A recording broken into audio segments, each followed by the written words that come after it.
Hi there everyone, Lars back with another look at how Dungeons & Dragons can improve our writing, brought to you by Camille's Harem, a channel for novice authors, by novice authors, because writing is adventure, it's way more fun with friends, and in fact, I got to go on a fantastic adventure with my friends just this last week when we live streamed a Halloween-ish one-shot of Toshas going into the bowels, the stinky abyss of Victorian London, searching for a Bohemian Duchess's necklace after she had been murdered by werewolves.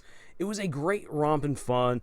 Loads of laughs, a little bit of spookiness, a lot of stinkiness, and horrible descriptions of what the sewers of London over 100 years ago would have been like, and just a great time with friends. But by the end of it, I thought about it and was like, you know what, I really wish that we had the time to go back and just talk as a group about things that we had seen, what our interactions were like, and everything, because there's honestly a lot that you can draw from any game of Dungeons & Dragons that can help you improve your writing.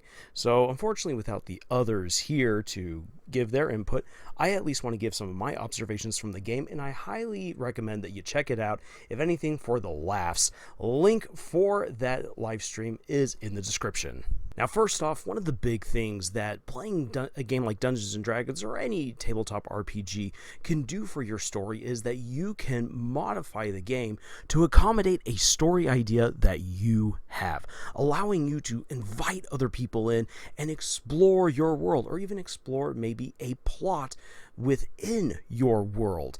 This is a great opportunity to test run how it might work out. I've already done this before with one game, and it really helped me a lot with realizing one character should not be the main actor. Also, I found out that a lot of my world building kind of needed to get punted out the window because it just didn't work. Also, by inviting other people into your fictional world to test things out to see how it goes, you can get some immediate feedback on what should you work on, what should you focus on, and that can really help you out so you don't have to wait until 2 or 3 drafts down the road to then address a problem that you could have gotten taken care of way earlier on. Now, another big advantage that bringing your story into a tabletop game can do for you is that you get to invite all of your friends or strangers to provide unique takes on characters that you probably might not have come up with on your own, or might have taken you even longer to get some real inspiration for. In this Tasha's game,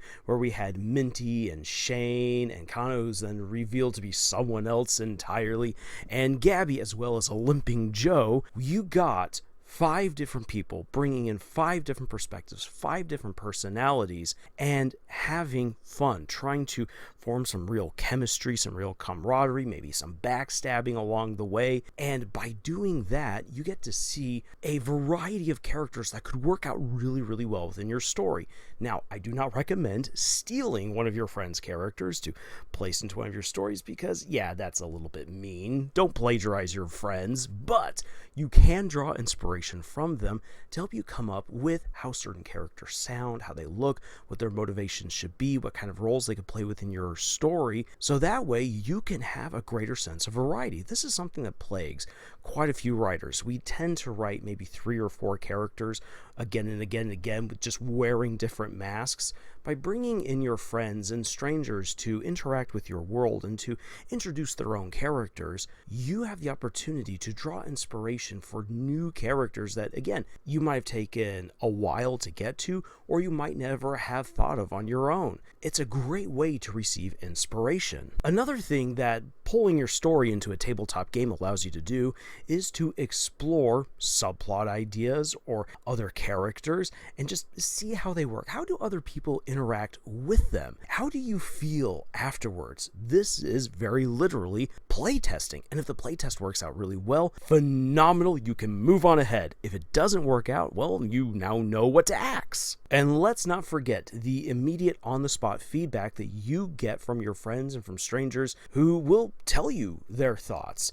Honestly, for a lot of Dungeons & Dragons players, they are ready to share their thoughts. Be open with them. Invite their criticisms. Invite their opinions. And you will more often than not get excellent feedback. Sure, they might not always agree with the stuff that you've done, but that's okay. You need that feedback in order to figure out how to best refine your ideas, your stories, your characters, so that way they can be the best that they need to be. Another advantage that playing one of your own stories in a tabletop game brings to you is, well, the chance maybe to realize if a story should be shelved or not. For myself, to be perfectly honest, I was working on a story that I had titled Filthy Lucre. One of these days I might finish it, but I just found myself losing a lot of motivation for the story. Sad to say, but that was really the case. I wanted to create more of a historical fiction rather than a supernatural horror. I thought that writing supernatural horror would be fun, but I wanted to challenge myself with a historical fiction. As I was writing everything out, I was just like, you know what, I'm just not a huge fan of some of these characters,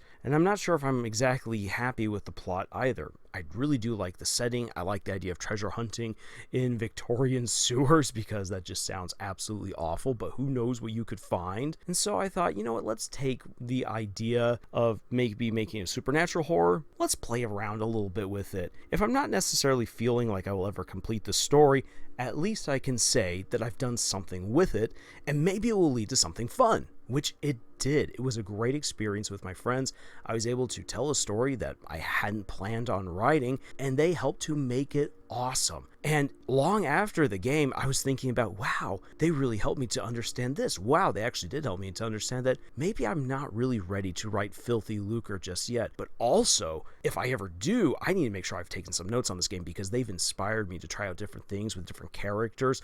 Also to think about what the ramifications of different character choices could be, which is just, that's great. You can learn so much from other people by sharing experiences, by sharing storytelling in tabletop games. And kind of along those lines, another great bit of writing advice and writing insight that you get out of playing your story through a tabletop game is you can see how character choices matter. This is a discussion that it's something that we often take for granted, and then there are those people who push back against it. There are those who say that characters have no free will or choice within your story because the narrative demands that you go in a certain direction. Other people say you must give your characters full reign over the stories, that way they can go this way and that way. Others say, look, you have certain plot point from plot point, but everything in between, you let the characters do what they want to do. Well, when you put your story into a tabletop game, and if you're willing to really hand it over to your players and to have that shared storytelling experience, you learn how to respect the choices of your players and thereby the choices of their characters. You then get to formulate the proper consequences within the context of your world and see where things roll from there. Meaning that the characters, the players, are truly free avatars within this world. They get to do what they want to do. They reap the consequences, whether they be good or bad, of their choices. And this is very, very helpful as a writer to see, okay then, so the story that I want to tell, how would it work with the choices that certain characters can make? I want to make sure that I respect my characters because the story lives or dies by my characters, but I need to make sure that the plot still does what the plot's supposed to do while respecting the choices of my characters. And I actually got to see this play out because I had mapped out the sewers that my players could potentially explore on their way to find the necklace.